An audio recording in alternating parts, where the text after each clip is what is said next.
Queremos profundizar lo que significa esta audiencia y para eso nos acompaña aquí en el estudio Alejandra Castillo. Ella es directora del Departamento de Derecho Penal de la Universidad Diego Portales, a quien le damos la bienvenida. ¿Cómo está, Alejandra? Gracias por estar aquí con nosotros. Muchas gracias. Bueno, ¿qué significa esta audiencia de cautela de garantías? ¿Es usual que esto se realice en contra de un imputado o que un imputado la pida? Bueno, sí, por cierto, sí, claro, es un derecho, en definitiva lo que hace es una revisión de las garantías del imputado, que sea un juicio conforme a derecho, etcétera. Es un proceso que es natural que ocurra, ¿no?, dentro de un proceso penal. Ya, ¿y qué se busca acá? ¿Qué es lo que busca en este caso la defensa del subsecretario Monsalve? Bueno, ver si hay alguna irregularidad, ¿no?, especialmente, por ejemplo, en la incautación de objetos, ¿no?, si eso se realizó conforme a derecho, si es que hubiese habido, porque no es el caso, una detención, una revisión de la detención, etcétera. En definitiva, que todo el proceso haya sido, y todos los procedimientos, ¿no?, por parte de las policías, hayan sido conforme a derecho. Ya, pero hoy día, por ejemplo, deberíamos escuchar el relato de la denuncia de parte del fiscal Armendario, de su equipo, contar por qué está allí el subsecretario Monsalve. Hoy día entiendo que no necesariamente, pero esa parte no la tengo tan clara, la verdad. Y no sé hasta qué punto eso va a ser público tampoco. Claro, porque el delito que se investiga es de abuso sexual y eso es una causa reservada en extremo. Es una violación, es un delito sexual, no es un abuso sexual. Ya. Oiga, y aquí también podrían eventualmente ventilarse lo que tiene que ver con otras causas que también se indica podrían ser presunto delito, como obstrucción a la justicia, como abuso de la ley de inteligencia, o lo de hoy día está circunscrito solamente a la eventual violación. Eso la verdad es que no tengo claro si están todas las causas juntas, aunadas en un solo proceso, yo me imagino que sí, o si esto es solo por el hecho de la violación. Si eso fuera así, bueno, ahí habría una revisión conjunta de todas las cosas, pero son cosas totalmente distintas, en definitiva. El hecho por el cual está él siendo en esta proceso, me entiendo que es solo la violación. Alejandra, y hemos visto ahí que van llegando los abogados mientras nosotros conversamos. Hoy día debería estar también Manuel Monsalve sentado ahí en esta audiencia de cautela de garantías, ¿o es opcional que la persona apuntada o denunciada vaya? No necesariamente tiene que asistir a la audiencia hoy día. Puede hacerlo como puede no hacerlo. Ya, ¿y eso de qué depende? De la voluntad del imputado, la estrategia de defensa, una serie de cosas que él debe seguramente aclarar con su representante, ¿no?, que entiendo que es una abogada muy reconocida y muy buena también. Sí, ha cambiado de abogado. ¿Hay una lectura que usted puede hacer como experta de por qué ambos, tanto la denunciante, la víctima en este caso, como el denunciado, han cambiado de abogado en las últimas horas? Bueno, eso es relativo, porque en definitiva uno con su abogado tiene una relación de confianza y de confidencialidad, por cierto, y uno tiene que tener también las garantías de que tenga la expertise técnica, la imparcialidad razonable para hacer la defensa. Entonces, no, hay diversas razones por las cuales uno puede cambiar de representante en un proceso. Ya. Y frente a esta audiencia de cautela de garantías, uno se pregunta, bueno, ¿cuánto queda ahora para la formalización o eventual formalización? ¿Puede ser que no haya una formalización acá? Yo creo que va a haber una formalización, pero los tiempos, eso es bastante relativo. Siempre se ha hablado mucho de la diferencia de tiempo entre el caso Valdivia y el caso Monsalve, y la diferencia ya todos la sabemos, ¿no?, es relativa a la flagrancia, ¿no? Uno que fue un proceso que inició por una situación de flagrancia, lo cual hace que los tiempos se aceleren mucho más y que los plazos sean mucho más acotados. No es así el caso de Monsalve, ¿no? Entonces, por eso tienen plazos distintos. Ya. Y al pedir esta diligencia a la defensa del ex subsecretario Monsalve, hoy día muchos lo interpretan en el mundo del derecho de que pasa a la ofensiva, de que en el fondo sienta en el banquillo también al Ministerio Público y le exige que presente las pruebas. ¿Es tan así? ¿Se puede hacer esa interpretación? Yo no lo veo tan así necesariamente. Es decir, a mí no me parece la verdad que sea una cosa tan controversial respecto al Ministerio Público. Yo no lo veo de esa manera. No. O sea, ¿para usted es usual esto que va a ocurrir hoy día? O sea, es parte del proceso como se debe desarrollar normalmente. Es decir, yo no veo ni una anomalía, como se ha tratado de leer o interpretar, ¿no?, que aquí hay algo anómalo, que hay ciertos casos tratados de manera diferenciada y que eso pareciera dar cuenta de cierta arbitrariedad. Yo no creo que ese sea el caso. O sea, todas las diferencias que se han presentado y que se han manifestado en los dos procesos son justificadas, ¿no?, tienen un fundamento legal, no es arbitrario, que es la lectura que se quiere dar. Un trato diferenciado, una persona que está en prisión preventiva, otra que no. Puede perfectamente ser que Monsalve también quede en prisión preventiva el día de mañana, especialmente si, por ejemplo, se dan o se logra probar que efectivamente hay cierta información que ha sido borrada a sus celulares, por ejemplo, ¿no?, porque ahí podría haber un riesgo o se podría en peligro la evidencia.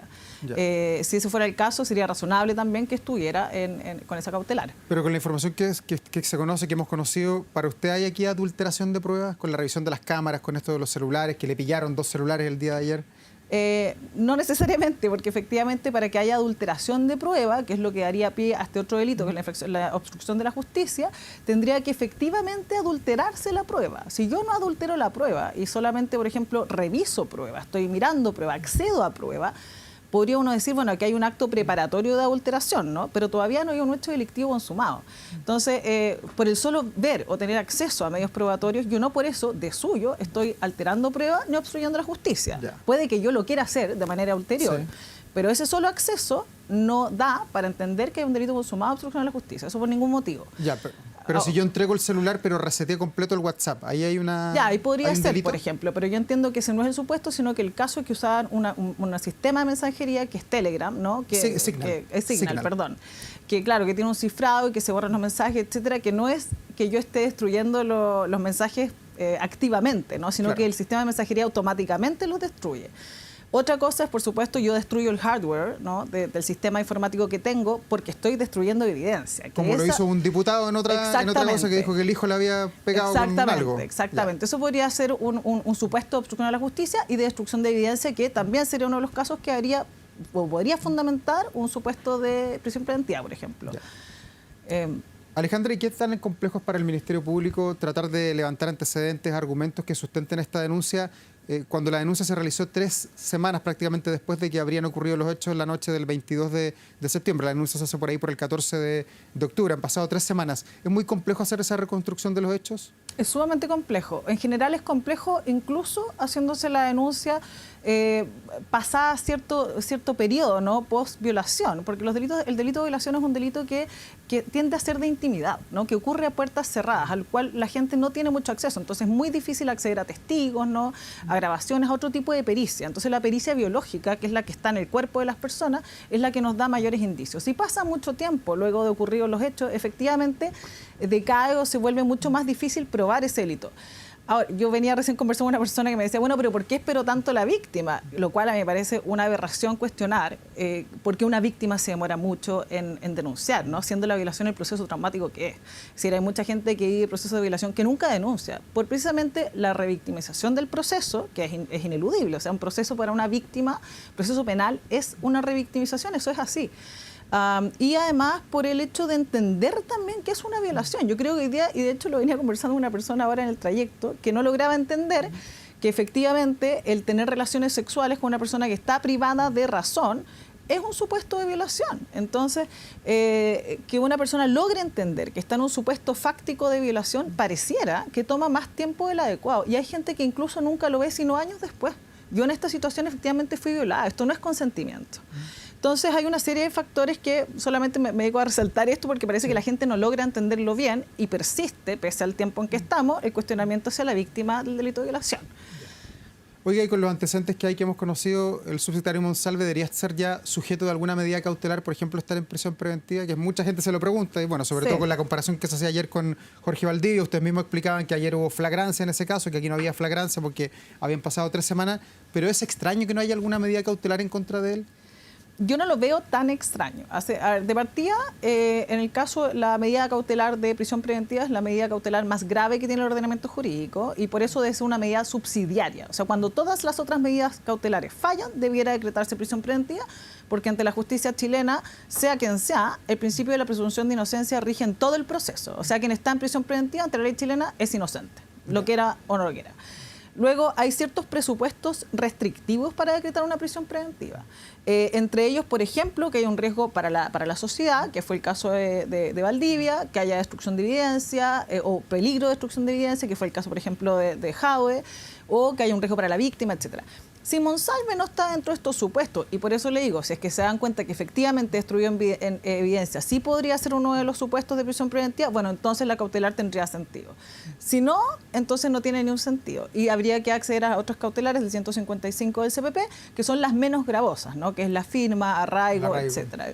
¿Y eso se debería determinar pasando antes por una formalización o quizás hoy día en la tarde a lo mejor se emana una orden de detención en contra de él? ¿Cuál es el proceso que debería seguir acá? Porque contra el mago Valdivia se decretó la orden de detención antes de ser formalizado. Sí, aquí debería formalizarse primero y luego tener alguna medida cautelar. Ya, no, es que son dos cuestiones distintas, porque efectivamente, como le explicaba, el tema de los procesos de flagrancia, que es el caso de Valdivia, ¿no? Cuando se está cometiendo un delito o se acaba de cometer un delito inmediatamente luego de que ocurre el ilícito, ahí hay un proceso que es el proceso de detención, ¿no? Yo aprendo a la persona para llevar a la justicia. Y ese proceso no solamente es un derecho, ¿no?, que todos los ciudadanos y ciudadanas tenemos el derecho de aprender a alguien que está cometiendo un delito, o sea, quien está escalando un edificio y que lo pueda aprender y llevarlo a la justicia, sino que para las policías, si se dan cuenta de un ilícito, toman conocimiento, tienen un deber de detener a esa persona y presentarlo ante la justicia. Cuando eso ocurre, suele haber una consecución de audiencias que tienen una cronología que es bastante expedita, ¿no?, que es control de detención, formalización, etcétera. Entonces suele ocurrir todo muy rápido. En el caso Monsalve es distinto, se presentó una denuncia, no están los mismos plazos. Y ahí, bueno, ahora habrá que ver si es que, claro, se decreta una cautelar, se lo formaliza. Eso todavía está por verse en qué orden de cosas se va a hacer. Ya, como argumento de ponderación de la justicia, ¿a qué se le da más credibilidad o verosimilitud? ¿Al testimonio de una denunciante, a las cámaras de seguridad que muestran desplazamientos, a los llamados testigos de oídas, a un psicólogo, al servicio médico legal? ¿Cuáles son las pruebas más duras que se puede tener en contra de una persona que es denunciada? Bueno, en el proceso, la verdad es que el baremo probatorio es bastante exigente y así debe ser, ¿no?, un Estado de Derecho que es más allá de toda duda razonable, y hay todas las pruebas en conjunto van a dar cuenta si es que convencen o no convencen a un tribunal. Yo siempre he sido de la postura, y pese a que yo soy una abogada feminista, ¿no?, que el testimonio de la víctima evidentemente tiene que tener un valor alto en el proceso. Pero eso no quiere decir que uno con el solo testimonio de la víctima pueda condenar a una persona, porque si no la condena sería muy fácil, ¿no? Claro, y además estaríamos vulnerando el sistema de justicia. La voz del otro, claro. Exactamente. Entonces, por eso el proceso para llegar a esa convicción, más allá de toda duda razonable, de tener pericias de toda naturaleza, ¿no?, que son testigos, pericias biológicas, documentales, todo lo que se pueda recabar que permitan llevar a un consentimiento, a un convencimiento por parte del tribunal que sea más allá del mero testimonio. El mero testimonio puede, de hecho, ser muy débil con el paso del tiempo, por ejemplo, y con esto no estoy queriendo decir que haya que cuestionar a las víctimas, pero el convencimiento del tribunal tiene que ser mucho más sólido que eso por una cuestión de derecho, ¿no? Y en el caso de los testigos de oídas, porque se dice que al otro día, el lunes 23 prácticamente de septiembre, la víctima habría conversado con compañeros de trabajo del Ministerio del Interior a los que les habría contado qué es lo que le había sucedido. ¿Esos testigos de oídas pasan a ser claves a la hora de tener una argumentación para sustentar el relato? Sin duda, porque ellos además tienen una percepción respecto de cómo estaba la víctima post hecho delictivo. En definitiva, sí tienen un acercamiento inmediato con la víctima y ella les cuenta, bueno, me pasó esto, ¿cuán creíble es eso? ¿Cuán creíble es el testimonio? Coinciden los testimonios de las personas que escucharon este relato por parte de la víctima. Estaba ya asustada, intimidada, había sido objeto de coacción por parte de esta persona. Y así una serie de elementos que pueden ir llegando a construir la verdad procesal, ¿no? Ya. Y en el caso del presidente Gabriel Boric, para usted también es un testigo de oídas, pensando que él habló con el subsecretario Monsalve cara a cara, ¿escuchó su referencia al caso? Podría hacerlo, sin duda. Podría hacerlo, ¿por qué no? El ciudadano Boric. Si él tiene conocimiento de hechos que sean relevantes para el proceso, ¿por qué no? Es decir, no solo el ciudadano Boric y el presidente Boric, en este caso, se deben disociar en términos de que uno debería comparecer al proceso si es que es testigo y es relevante en un caso. Es decir, ¿por qué no? Ya, pero no solamente por el hecho de haber conversado se convierte en testigo, o para usted, como esto está en el periodo de investigación, ya eso lo convierte en un testigo de la causa. Es que depende, porque efectivamente si es que la persona que cometió el ilícito, a él le hizo una confesión respecto del hecho o le relató, porque esto pareciera ser que tuvo temporalmente más cercanía al ilícito que otros testimonios, ¿no?, que otras conversaciones con otras personas. En ese sentido pareciera ser un relato fresco, ¿no?, al que accedió el presidente y por eso podría ser relevante. Ahora, ¿cuál es el contenido de ese testimonio? También es relevante. ¿Le confesó un delito? ¿Le confesó un hecho que a él le parecía dudoso? ¿Le confesó al parecer esta emboscada que algunos señalan? Bueno, todo eso va a ser relevante efectivamente para el proceso, porque dependiendo de lo que le haya dicho, es relevante. Entonces, bueno, si le confesó un ilícito, estamos en otro escenario, al que si le dijo, ¿sabes qué pasó algo? De lo cual yo no me acuerdo bien, pero parece que yo estaba privado de razón y esta persona dice que yo la violé. ¿Entiende? Es totalmente distinto el relato que le comunica al presidente, sea el presidente o sea quien sea. Ya. Entonces, ¿eso va a ser relevante en el proceso? Sin duda. Ya, al menos le dijo que había visto las cámaras, por eso es lo que... No, le dijo que había el fundamento del acceso a las cámaras, que es otro problema. Eso, pero es relevante el cómo le comunicó. Ya. ¿Y qué viene ahora hacia adelante? Pensamos que va a ser formalizado eventualmente el subsecretario. ¿Estos casos son de rápida investigación? ¿Hay una presión mediática por investigarlo más rápido? Quizás cuando hay personas con prominencia, como en este caso una ex alta autoridad. Bueno, claro, efectivamente hay un periodo de investigación. Entiendo que en el caso de Valdía creo que fijaron 90 días, 90 no estoy segura. Y claro, ahí depende del Ministerio Público cuánto sea el plazo. Yo creo que en el caso Monsalve va a ser mucho más extenso, ¿no? Porque los hechos son mucho más lejanos en el tiempo, hay muchas otras cosas involucradas en el caso Monsalve. ¿Pero qué es una temporalidad adecuada? Porque vimos al general Yáñez que está enfrentando la justicia después de 5 años. El caso de Antonia Barra contra Martín Pradenas también fue un caso muy extenso, con repetición de juicio, ¿se acuerda usted? Pero eso fue porque se anuló el juicio, sí. eso es un juicio nuevo, ¿no? Por un problema al tribunal, eso es otra cosa. El juicio primario no se demoró tanto, lo que pasa es que se tuvo que anular y hacer un nuevo juicio que tiene un vicio. Por una imprudencia de un juez, ¿se acuerda que? Ahora, sí, sin duda, el juez influencer. El problema de este caso, y ahí yo quiero ser bien enfática, porque la gente cree que la celeridad es algo positivo en un proceso. Yo creo que no necesariamente. Sobre todo porque la celeridad puede afectar calidad, y eso es algo que uno no quiere en un Estado de Derecho. Es decir, uno quiere un proceso que sea expedito, razonablemente, yo creo, puede hasta 2 años demorarse la investigación. Pero que sea sustantiva la investigación y que sea conforme a derecho. Esto de satisfacer a la opinión pública y dictar sentencias express a mí me parece un incentivo perverso. Así como las leyes express, las sentencias express, a mí en un Estado de Derecho labil como el que estamos viviendo hoy día, yo creo que es un incentivo perverso al cual no debieran ser los tribunales de justicia. Ya, pero un persecutor del Ministerio Público, un fiscal, también un juez, ¿siente la presión mediática? Sin duda, yo creo que sí. O sea, es que eso nadie lo duda. Eso es así. Y de hecho hay ciertos estudios de personas que han hecho estudios empíricos respecto, por ejemplo, a la misma prisión preventiva. Casos de alta connotación, prisión preventiva, casos más de bajo perfil, no hay prisión preventiva. Entonces, eso yo creo que no debe ser el responder, porque, bueno, finalmente, bueno, existe o no la justicia imparcial y sobre... Ciega, sorda y muda, como debería ser. Exactamente, o ya estamos directamente dictando sentencia por TikTok.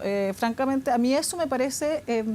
deslegitimar y banalizar lo que es un sistema de justicia. Claro, porque este caso hay que decir que pilla al sistema de justicia del país en una coyuntura Sin duda. totalmente anómala, con jueces destituidos a través del Congreso, y la justicia uno podría ver que aquí tiene una oportunidad también de enviar una señal y de que los poderosos también caen, de cuello y corbata o de alto poder del gobierno, todos son sujetos al marco legal de Chile. Pero eso es un simbolismo perverso, es decir, si yo voy a hacer pagar, eso es un utilitarismo que un Estado de Derecho no se puede...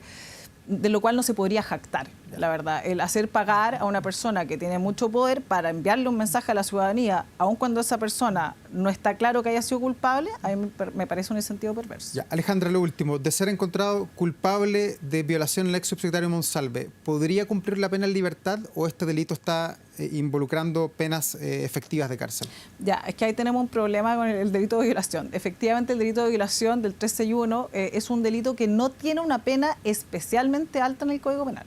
Ya. Si uno puede llegar a 15 años, como efectivamente si uno aplica todas las atenuantes entregadas por el sistema de justicia, el sistema legal, conforme a la ley, de acuerdo al Código Penal, uno puede llegar a 61 días. Ya. Sí, eso es plausible. Porque aquí hay irreprochable conducta anterior, ya se ha mirado el currículum exactamente, si hay colaboración sustancial y si hay otras atenuantes diversas, más las rebajas que permite la ley al juez, que son facultativas, el juez puede bajar o no puede bajar tantos grados, uno puede llegar a 61 días en una violación perfectamente, lo puede hacer y en el marco de la ley. Por favor, con esto no estoy incentivando a que se modifique mañana la ley, que también es otro cáncer que estamos viviendo hoy día del populismo punitivo, sino que es algo que el sistema permite, lo permite. ¿Ya? Esto no significa que la persona que tiene 15 años, no. Es difícil, claro. Sí. Pero podría ser 61 días, que eso ya es una pena remitida, libertad o algo así. Sí. Que es probablemente la teoría que van a tratar de sustentar o llevar el agua hacia ese molino los abogados defensores de él. Es que si es plausible y el sistema lo permite, bueno, ¿por qué no? Una defensa celosa y una defensa adecuada y técnica como la que tiene hoy día Monsalve, que es una buena defensa, seguramente va a apuntar, por supuesto, a la pena más baja si es que efectivamente la persona va a tener una condena. Ya. Y lo último, ¿la forma de ponderar de la justicia cambia en este caso por aplicar la perspectiva de género que también se ha dicho durante esta última semana?